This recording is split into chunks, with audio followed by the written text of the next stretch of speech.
For those of you who know me, which are very few, and that's how it's going to have to stay, unfortunately, this is very out of character for me to do anything like this. However, everywhere I go today, it doesn't matter. I go out to eat, go to work, even go to my refuge, and you can't get away. Everybody's talking about what's going on in our country, how bad everything is. Everybody's just yelling at each other, yelling past each other, talking at each other. I'm hearing a lot of opinions. I'm hearing a lot of facts that have contrafacts that don't even line up. Um, it's really a sad place, and like everybody else out there, I'm very much concerned for the future of my children, for the future of our country. And the question is, what do you do? What are we going to do about this? And I've heard for years, every time something happens, something major happens in the country, we hear the news pundits and the politicians saying, well, we need to have a deeper conversation. We need to calm down. We need to talk about it. Well, it calms down. It always does eventually, but nothing ever gets talked about. There's never any problem solved.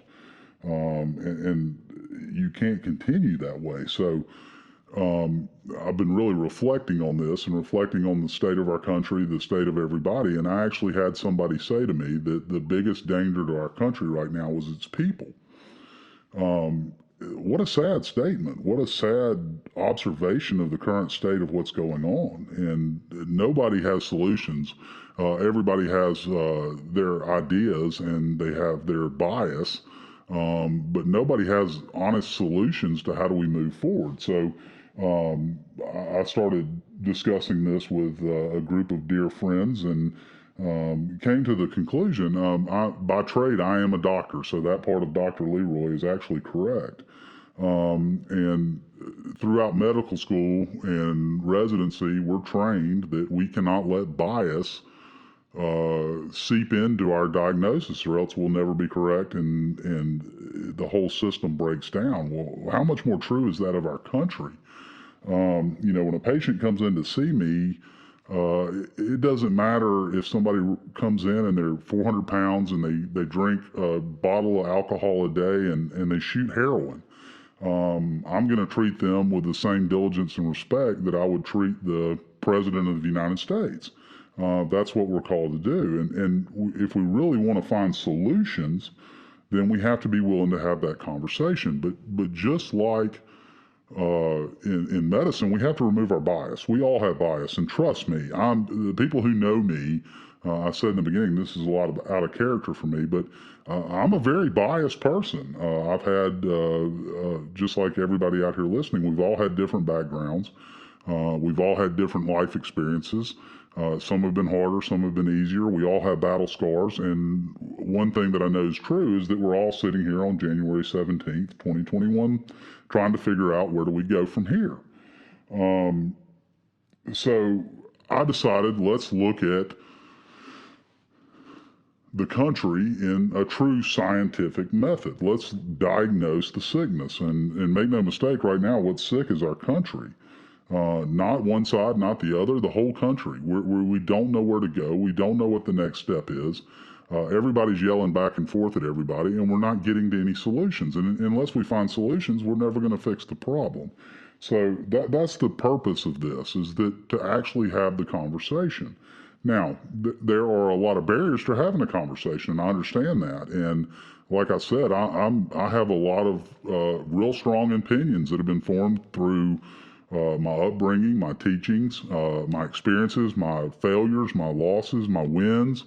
Those shape how I see things, how I see the country, what I see as my American dream, and what I think it should be. Those are all things that have been developed over time through my experiences, and everybody has the same. So for sake of this discussion going forward, I'm very committed to removing all bias. If I do my job correctly, if I'm able to conduct this in the way I want to, then you'll never know what my true feelings are. I don't want to be able to somebody say, oh, he's this or he's that. I want to be neutral, completely biased, and look at the problems. I want to put the scientific method and look at this country and look at where we're at and uh, invite other people to do the same thing and remove their bias. And I promise you, through this experiment we're going to have here in Dr. Leroy's laboratory, we're going to come up with some conclusions we never thought we would. We're all going to realize that some things that we felt probably don't really line up, and we really didn't look at it that way. And it's painful to go through those things. But the other thing is, you can't change something overnight, and we understand that. You can't flip a switch and everything's going to be rosy. And as we go through this, we can really talk about kind of what is the true American dream, and how is it that we ensure that for everybody.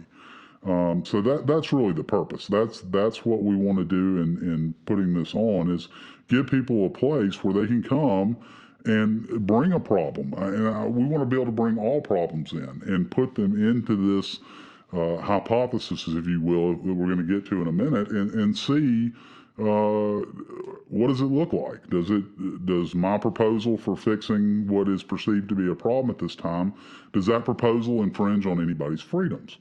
If it doesn't, then you know what? That's a legitimate proposal that we really need to look at. If it does, then I would say that it's never gonna work. And so, what I want to do first is just kind of go over a couple of definitions. And I think we kind of getting on the same page is the most important thing. I want to start this out with things we can agree on.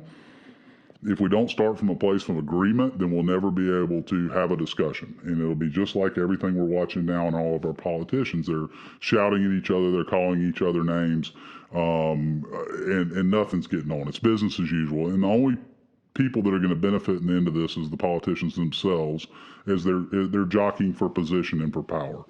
And today, January 17th, 2021, is not 1776.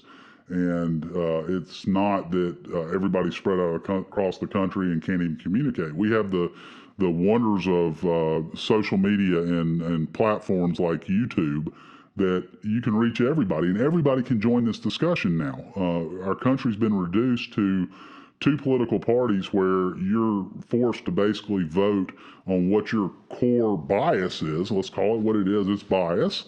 To vote for the candidate you think maybe represents your most important issue. And if that's the way that our great American experiment is continued to run, it's destined to fail. So let's go over a couple of definitions that hopefully we can all agree on, and then we can kind of move forward from there. So when we look at the definition of political, and I will say for the sake of removing all bias, these definitions came straight from Google, so Google has not removed them, so I'm assuming that they're acceptable. Political is relating to the government or the public affairs of a country, relating to the ideas or strategies of a particular party or group in politics. Science, the intellectual and practical activity encompassing the systemic study of the structure and behavior of the physical and natural world through observation and experiment. Bias, prejudice in favor or against one thing, person, or group compared with another, usually in a way that's considered to be unfair. So by just laying out those definitions, we can kind of move forward. And make no mistake, the United States is an experiment. The biggest quandary that the founding fathers had was, how do you govern a free people? And that was what was the hardest thing to do. How do you have a government that tells a free person what to do? And we came up with this constitutional republic, where we have a constitution that should guide all the decisions we make. We should bounce any decisions we make off of the Constitution to ensure that freedom is never encroached upon. The experiment, it's an experiment. And as an experiment, it has to be looked at. The results have to be looked at, and we have to learn from those results. That's how we develop new drugs. That's how we get safer cars. That's how we do everything. But unfortunately, we can't apply that to this experiment called the United States.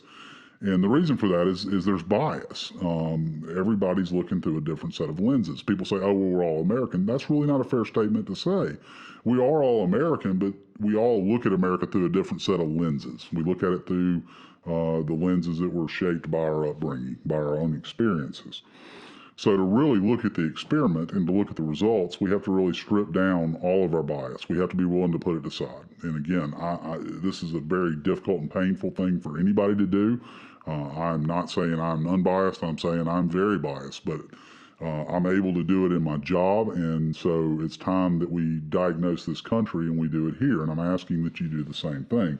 The host of Mythbusters, the show that used to be on Discovery, Adam Savage said it best. He said, if science has an enemy, that enemy is bias.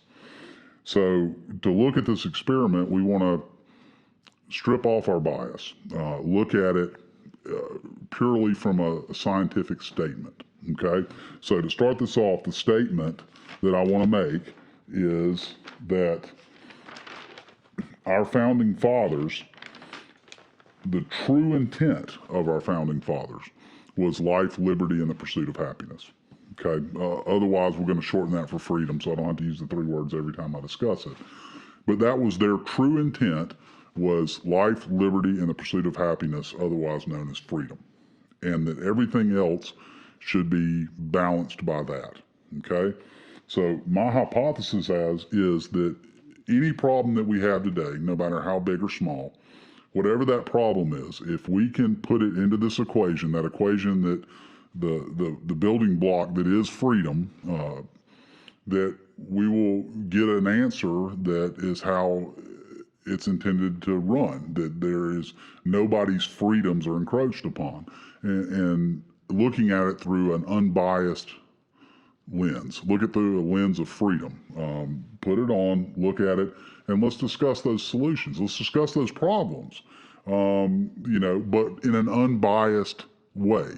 We're not going to use terms like male, female, black, white, anything to do with religion, creed, country of origin, sexual orientation. Those are all bias issues. What we're going to look at is we're going to make the statement that everybody here, everybody listening today, that on January 17th, 2021, I believe that our founding fathers intended me, wherever I'm sitting, in whatever situation I'm in, whatever labels have been put on me, that my founding fathers intended for me to have life, liberty, and a pursuit of happiness. And that's the core values of this country, that I am free. Now, I didn't say they never said you're guaranteed happiness. You're guaranteed the pursuit of happiness. Everybody can work and do whatever they feel is needed to reach the goals they want to reach.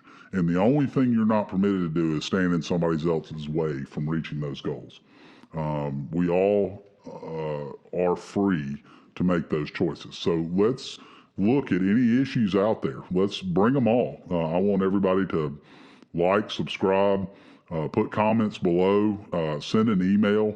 Let us know what are the issues that we need to discuss, and let's tackle those issues. Let's actually have the conversation. The time for saying we're going to have a conversation is over. The situation in this country right now is untenable, and we have to come together as Americans and be willing to strip off our bias and actually look at these issues and actually have these conversations. So if you're interested in having this conversation and you think this conversation needs to be had, then please like, subscribe, leave a comment below on what we want to discuss next week, and we'll actually delve into the issues and apply the scientific method in as unbiased manner as we can. Now, like I said, we will do everything we can to try not to use any term or label. I'm sure at some point I may slip up. I've actually had to already back up and re-record a part of this because it's just our natural nature for things to come out that we wouldn't think would be offensive, but could very well be offensive to somebody else. So it will never be my intention to offend anyone. And if I do, I apologize, and we'll do a better job the next time. My goal here is that at the end of this, you have no idea what my true feelings are on a situation, that I'm able to look at an issue strictly through the lens of freedom and come up with a solution. That's what we're trying to do here, and I hope everybody else is willing to do the same. If not, I'm really worried for the future of this country. And that is Dr. Leroy's prescription for tonight. And please stay tuned. The first video, the first subject that we're going to tackle is going to be freedom of speech. That's a real hot button issue right now that we really need to look through freedom glasses. So that video will be coming out very shortly, and any future content after that video we're going to do based on what is the most requested topic to discuss. So if you have a topic you want to discuss, please put it in the comment or send to the email address that's given. Good night, everybody, and put the freedom glasses on. Let's get this thing going.